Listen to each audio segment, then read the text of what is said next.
अस्सलाम वालेकुम दोस्तों, उम्मीद है आप सब ठीक ठाक होंगे। आज की जो वीडियो है वो स्पाइडर प्लांट के बारे में है। और स्पाइडर प्लांट एक बेहद खूबसूरत और पॉपुलर हाउस प्लांट है। और इसकी वजह ये है कि इसको बहुत आसानी से प्रोपेगेट किया जाता है। और इसकी जब एक प्लांट आप ले आते हैं तो बेशुमार प्लांट बनाना कोई मुश्किल काम नहीं होता। तो आज की वीडियो में मैं आपसे यही शेयर करूंगी कि आपने इस प्लांट को प्रोपेगेट कैसे करना है, कौन कौन से तरीके हैं जिनसे इसकी प्रोपेगेशन हो सकती है, इसकी रिपोर्टिंग जो है वो कब करने की ज़रूरत होती है, और इसके साथ साथ इसको कैसी सॉइल चाहिए या इसको धूप कैसी चाहिए, इसको जो इसकी लोकेशन है वो आपने कैसी रखनी है, इसके साथ साथ पानी इसको आप किस तरह देंगे। मेरे पास ये 3 वैरायटीज़ हैं स्पाइडर प्लांट की। एक ये जिसमें जो है वाइट कलर जो है वो ज़्यादा है और ये थोड़ा सा स्लो ग्रोइंग प्लांट होता है। और ये जो है दूसरी वैरायटी जो ग्रीन कलर के सिर्फ लीव्स होते हैं जिसके, और ये बहुत तेज़ी से फैलता है। और तीसरा जो है ये मेन प्लांटर है मेरे पास, जिसको पे आज हम काम करेंगे और इसकी जो मुझे आज रिपोर्टिंग करनी है। और इसकी रिपोर्टिंग जो है वो करने की वजह ये है कि आप देख रहे होंगे कि इसमें सॉइल जो है वो बिल्कुल ऊपर तक आ गई है। और इसकी वजह क्या है कि इसकी जो ट्यूबरस रूट्स होती हैं वो बहुत तेज़ी से फैलती हैं। मैंने इस प्लांट को हैंगिंग प्लांटर में लगाया हुआ है। तो इसकी जो चेन है उसको मैं थोड़ा सा एक साइड पे कर लूँ और फिर मैं आपको दिखाती हूँ। ये देखें, इसकी सॉइल जो है वो देखें ऑलमोस्ट ऊपर तक आ चुकी है। जब मैंने इसको लगाया था तो वो पॉट में थोड़ा सा नीचे जगह खाली थी इसमें, और इसकी रूट्स ने ग्रोथ की और ये जो है ऊपर तक आ गई। और अब ये कि जैसा कि गर्मी का मौसम शुरू हो रहा है तो इसको हमने पानी देना है, तो अब इसमें जगह नहीं है, सॉइल्स में थोड़ी कम है, रूट्स बहुत ज़्यादा हो गई।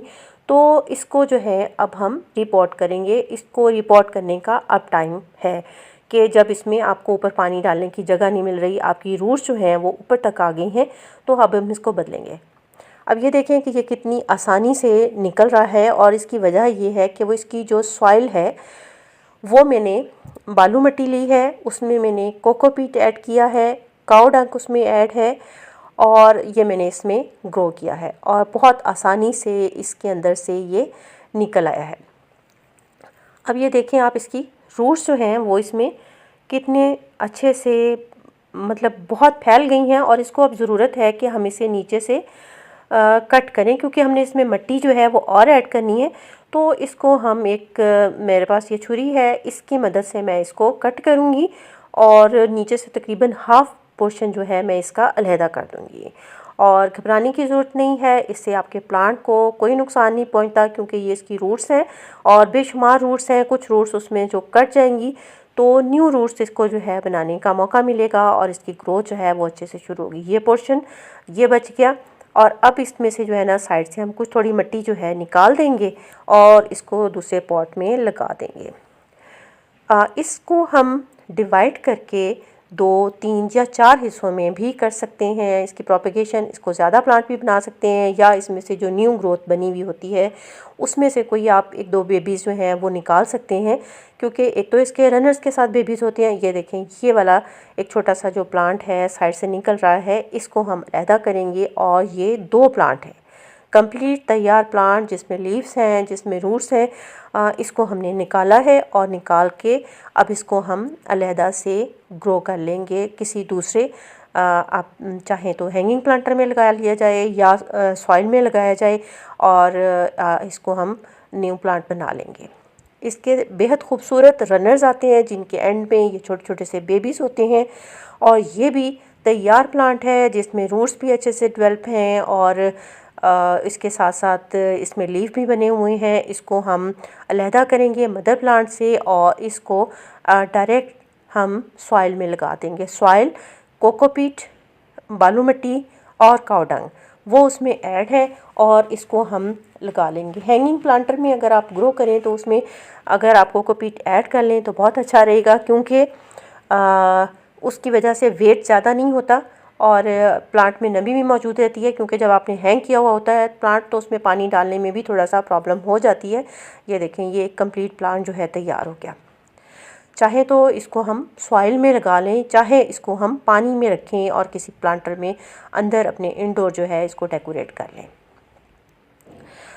ये प्लांट जो है इसको बहुत ज़्यादा तेज़ धूप में आप ना रखें, इनडायरेक्ट धूप इसको मिल रही हो कुछ टाइम की तो वो इसके लिए बेस्ट है। और सर्दियों में जो है आप इसको इंडोर अगर या शेड में रखें, इंडोर तो नहीं शेड में आप इसको रखें तो इसकी ग्रोथ जो है बहुत अच्छी रहेगी, आपका प्लांट ख़राब नहीं होगा, क्योंकि सर्दी की वजह से इसके लीव्स जो हैं वो बर्न होना शुरू हो जाते हैं। प्लांट को रेगुलर वाटरिंग की ज़रूरत होती है गर्मियों में, लेकिन 1-2 दिन जो है आप इसको पानी ना भी दें तो इसको कोई प्रॉब्लम नहीं होती है, क्योंकि इसकी रूट्स में पानी मौजूद होता है। बहुत दिन तक अगर आपने इसको गर्मियों में पानी नहीं दिया तो ये होगा कि इसके लीव्स जो हैं वो अंदर की तरफ मुड़ना शुरू हो जाएंगे किनारों से, और फिर आपको अंदाज़ा होगा कि आपका प्लांट ख़राब हो रहा है। तो प्लांट को स्ट्रेस में ना आने दें, उसको पानी जो है आप अच्छे से डालें अगर ऐसी कंडीशन हो रही है। ये इसमें मैं सॉइल ऐड कर रही हूँ, ये फ्रेश सॉइल है, इसको जो है हम इसमें ऐड करेंगे और उसके बाद जो प्लांट है वो इसमें हम रख देंगे, जिसकी कुछ मिट्टी जो है नीचे से हाफ पोर्शन मैंने कट कर दिया था, वो रूट्स निकल गई, ताज़ा मिट्टी मिली, और उसके अलावा साइड से भी कुछ मिट्टी जो है वो मैंने उतार दी थी, और उसको अब हम इसमें पॉट में लगा देंगे।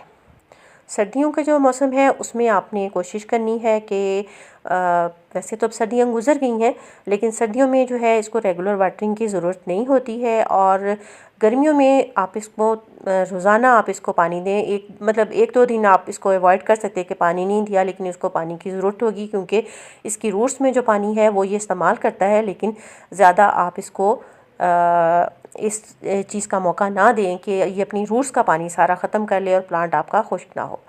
काऊ डंग जो है मैंने जिस वक्त पहले इसको लगाया था इस प्लांटर के अंदर, तो उस वक्त जो है सॉइल के अंदर ऐड कर दी थी, और आज मैंने रिपोर्ट किया है तो फिर इसमें थोड़ी सी जो है वो काऊ डंग ऐड कर दी है। कोई और लिक्विड फर्टिलाइज़र भी आप देना चाहें तो दे सकते हैं, लेकिन उसको आप पानी में मिक्स करके पहले पॉट में पानी डालें और फिर उसके बाद उसको पानी दें, और शाम के टाइम धूप के टाइम इसमें पानी ना डालें। ये जो हमने इसमें से कट की थी ये रूट्स हैं इसकी, इन रूट्स को जो है हम एक साइड पे रख देंगे, इसकी मिट्टी ड्राई हो जाएगी और जो रूट से लैदा हो जाएगी, तो इस मिट्टी को हम कुछ दिन पड़ा रहने देंगे और इसको दोबारा फिर किसी और प्लांट के लिए इस्तेमाल कर लेंगे। स्पाइडर प्लांट जो है उसको हैंगिंग प्लांटर जो है उसके अंदर बहुत खूबसूरत लगता है। इसके छोटे छोटे से जो रनर हैं ये देखें कितने खूबसूरत लगते हैं, और ये जो वैरायटी है ये बहुत ज़्यादा कॉमन नहीं है, और इसकी जो ग्रोथ है वो भी इतनी फास्ट नहीं होती है। ये मेरे पास चंद प्लांट ही बने हैं, क्योंकि कुछ ना कुछ जो है गिफ्ट वगैरह भी दे दिए जाते हैं, या किसी को अच्छे लगते हैं तो वो गिफ्ट की भी ज़रूरत नहीं होती, वो ज़बरदस्ती वाला ही काम हो जाता है और ये चले जाते हैं। ये वाला प्लांटर ये तेज़ी से फैलता है और बहुत कॉमन है, और इसके भी आप देखें कितने लंबे लंबे जो है रनर्स हैं, जिसके एंड में इसके अभी बेबीज़ बनना शुरू हो गए हैं, और लेकिन ये कि अभी इनकी रूट्स इतनी ज़्यादा डेवलप नहीं हुई हैं।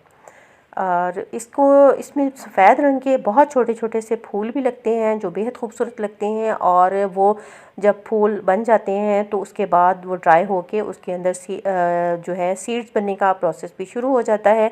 सीड्स से मैंने कभी इसको ग्रो नहीं किया, क्योंकि इसके बने बनाए तैयार पौधे जो हैं इसके अंदर से बेशुमार मिल जाते हैं, तो सीड्स जो हैं वो इतना तरद्दुद जो है मैंने उनके साथ नहीं किया। तो आपके पास अगर एक स्पाइडर प्लांट है तो आप उससे बेशुमार प्लांट्स जो हैं ग्रो कर सकते हैं। उम्मीद है आज की वीडियो आपके लिए कुछ ना कुछ हेल्पफुल ज़रूर साबित हुई होगी। दोबारा फिर किसी वीडियो में आपसे मुलाकात होती है, तब तक अल्लाह हाफिज़।